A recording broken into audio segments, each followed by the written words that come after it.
قال النبی صلی اللہ علیہ وسلم انفق انفق علیک او کما قال علیہ السلام.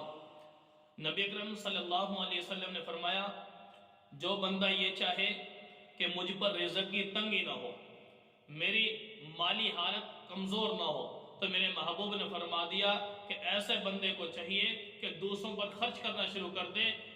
بندے اللہ تجھ پر کبھی رزق کی تنگی نہیں دیں گے. جب بندے تو دوسروں کا حق کھانا شروع کر دے گا تو اللہ تعالیٰ تیرا حق تو سے روک لیں گے. دیں گے ضرور، تنگی کے ساتھ دیں گے، مشقت کے ساتھ دیں گے. آج ہر کوئی جس سے بھی پوچھا جائے پریشان ہے. کاروبار بند، معاملات خراب، لین دین کے معاملات ٹھیک نہیں. وجوہات کیا ہے؟ وجوہات اس کی یہ ہے کہ آج میرے مسلمان نے زکوٰۃ دینا چھوڑ دیا.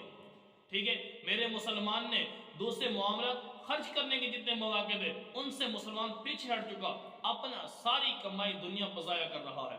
انسان کو پتا ہے کہ سارا پیسہ جو دنیا پہ لگا رہا ہوں سارے کا سارے پیسے کا سوال اللہ نے کرنا ہے، بندے کہاں پر خرچ کیا.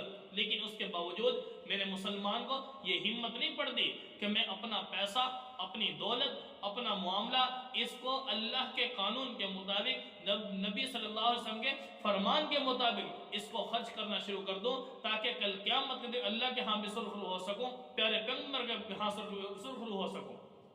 آج یہ دولت دل میں اتنی اس کی محبت بیٹھ چکی ہے جس کی بدولت آج جیب سے پیسہ نکالنا مشکل ہو چکا ہے.